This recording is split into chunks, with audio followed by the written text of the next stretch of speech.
اب آل عمران سے مراد ہم آل محمد لیتے ہیں، لیکن اس کی کوئی دلیل جو امام نے کہی ہو یا سرکار صلی اللہ تعالیٰ علیہ وسلم نے کہا ہو کہ آل عمران سے مراد حضرت ابو طالب ہیں کر کے؟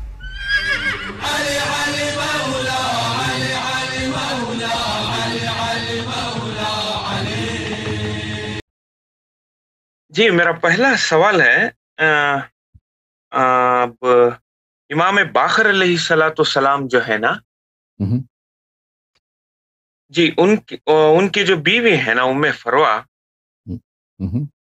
ان کی اولاد جو ہیں امام صادق علیہ السلام ہیں، جو ان کا جو نسل در نسل گئے تو ابو بکر جو بولتے ہیں نا، محمد بن ابو بکر جو حضرت علی علیہ السلام نے کہا ہے، محمد بن اسما بنت امیس سے ہیں، وہ جو ابو بکر کے بیٹے، ان کی اولاد سے ہی امامت کے واسطے ماں سنا گیا، یہ کیا ضروری تھا؟ یہ مجھے سمجھ میں نہیں گیا۔ اگر اتنا ابو بکر اتنا خلاف ہے، پھر گئے صلی اللہ تعالیٰ علیہ وسلم کی پردے کے بعد، تو یہ کس طرح اللہ کی مصلیت ہے کہ انہی کی اولاد میں سے ایک امام کو اللہ نے چن لیا؟ یہ میرا سوال ہے، اس کا مجھے تھوڑا سمجھا دیجیے۔ محمد ابن ابی بکر جو ہے نا، امیر المؤمنین علیہ السلام نے فرمایا کہ محمد ابن ابی بکر، محمد ابنی من صلب ابی بکر، محمد میرا بیٹا ہے۔ محمد جنت کے سرداروں میں سے ایک سردار ہے۔ محمد ہمارے نزدیک خالص ترین شیعوں میں سے ایک شیعہ ہے، وہ ناصر امیر المؤمنین، ناصر اہل بیت علیہم الصلاۃ والسلام ہے۔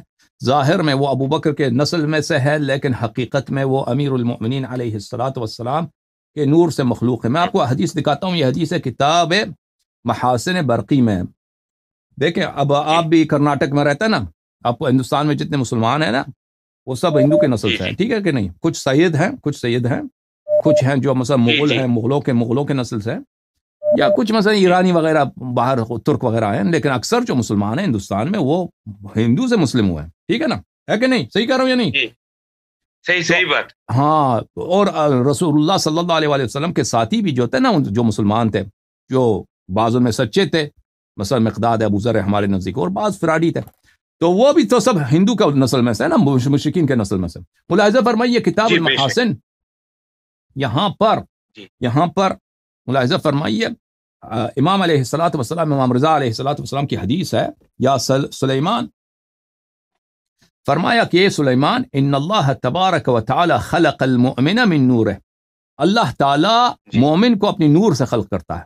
مومن اللہ کے نور سے خلق ہوتا ہے۔ مومن کا باپ ظاہری طور پر ہندو بھی ہو نا، وہ لیکن وہ اس کو ہندو کی نجاست نہیں لگی، وہ اللہ کے نور سے خلق ہوا ہے۔ اچھا، وَسَبَغَهُمْ فِي رَحْمَتِهِ، اور اللہ نے ان کو اپنی رحمت کا رنگ دیا ہے۔ وَأَخَذَ مِيثَاقَهُمْ لَنَا بِالْوِلَایَةِ، اور اللہ نے اس عالم میں آنے سے پہلے اللہ نے مومن سے، شیعوں سے ولایت کا، امامت کا عہد و پیمان لیا ہے۔ فَالْمُؤْمِنُ أَخُو الْمُؤْمِنِ لِأَبِيهِ وَأُمِّهِ، پس مومن کا بھائی ہے۔ ایک مومن کالا ہے، ایک مومن جو ہے چٹا سفید ہے۔ ایک مومن فرض کرے اس کا باپ ہندو ہے، ماں ہندو ہے، ایک مومن اس کا باپ جو ہے ہندو نہیں ہے، مثلا ایرانی یا سید جو بھی ہے۔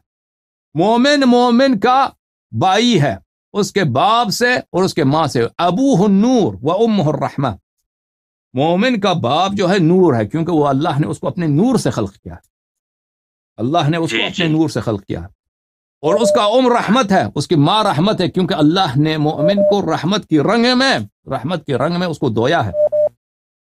فاتقوا فراست المؤمن، مومن کی فراست سے ڈرو۔ اچھا، پھر ملاحظہ فرمائیے نبی عبداللہ علیہ السلام، امام صادق علیہ الصلوۃ والسلام سے روایت، ان اللہ تبارک و تعالی خلق المؤمن من نور عظمته و جلال کبریائہ، مومن کو اللہ تعالی نے اپنے نور عظمت اور اپنی کبریا کی جلال سے خلق کیا ہے۔ فمن طعن علی المؤمن او رد علیہ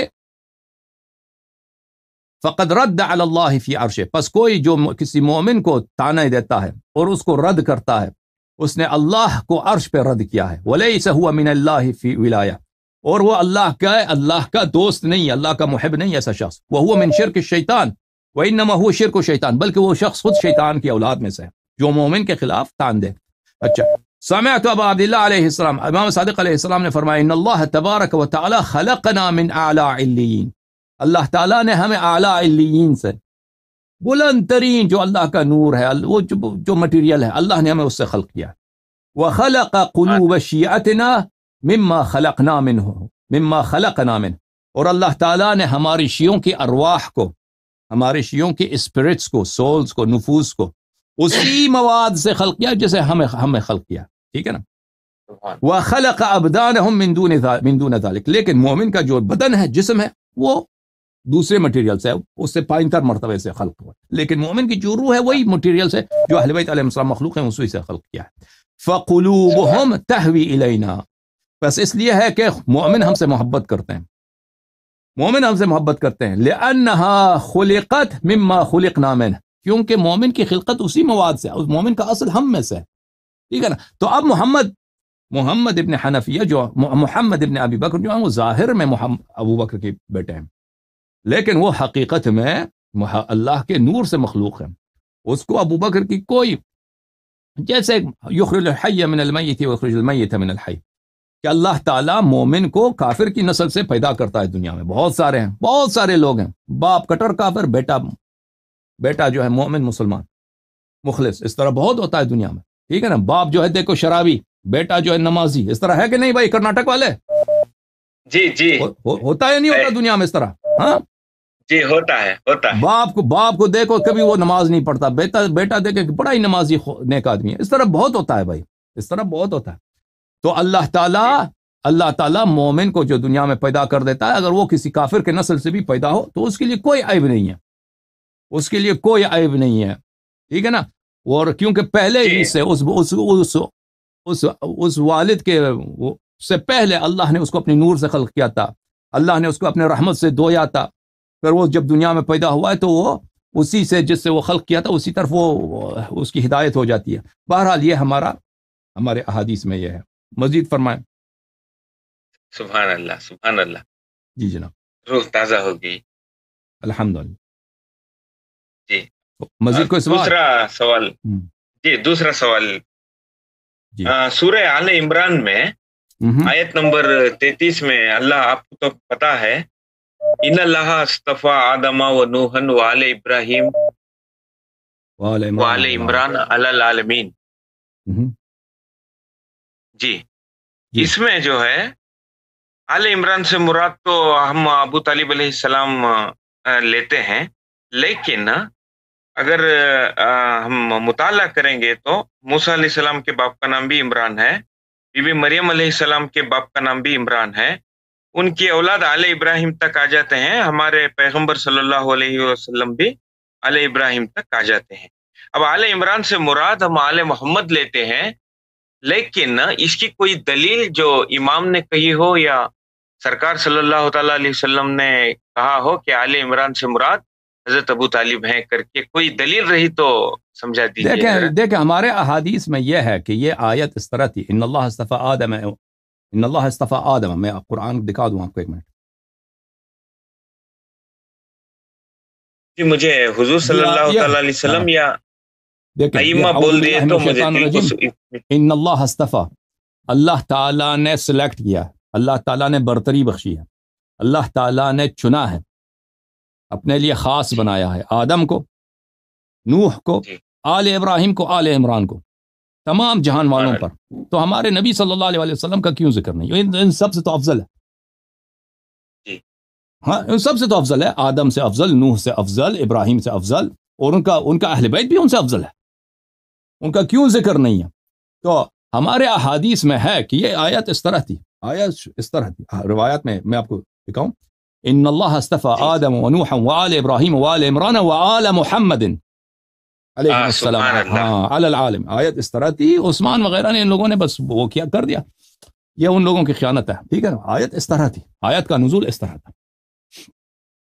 یہ طاہر القادری ہے نا، ایک بیان میں بول رہا تھا کہ وہ تہران میں ایک کتاب چھپی ہے کشف الامہ، وہ کتاب جلد 2 میں صفحہ نمبر 359 میں 359 میں کہ عروہ بن عبداللہ کی روایت وہ بیان کرتے ہیں کہ وہ امام باقر علیہ السلام سے سوال کیا گیا کہ تلوار پہ سونا چڑھانا یعنی دستے کو سجانا کیسا ہوگا شریعت میں، تو انہوں نے فرمایا کہ کوئی حرج نہیں، آپ چڑھا سکتے ہیں۔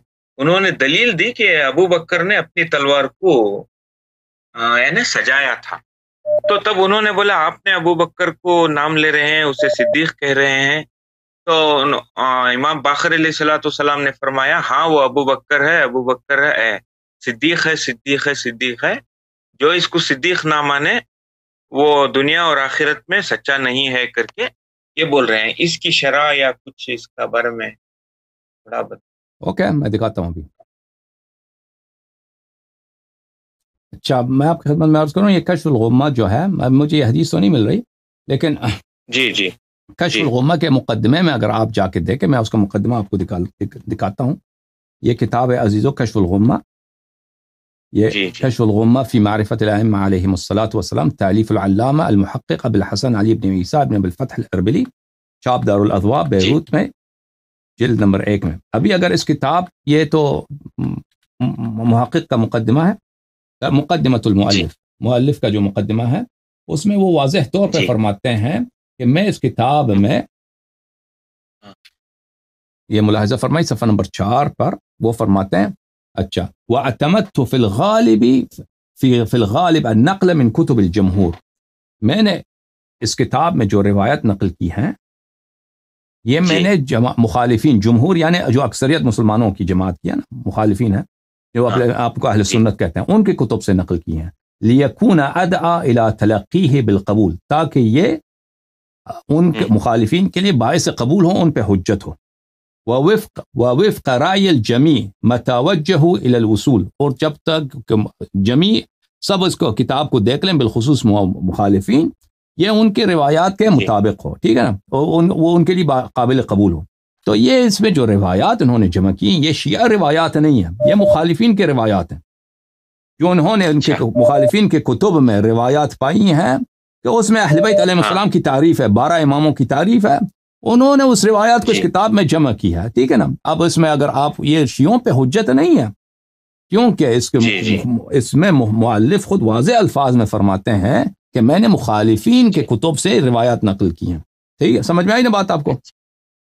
جی سمجھ میں آ رہی۔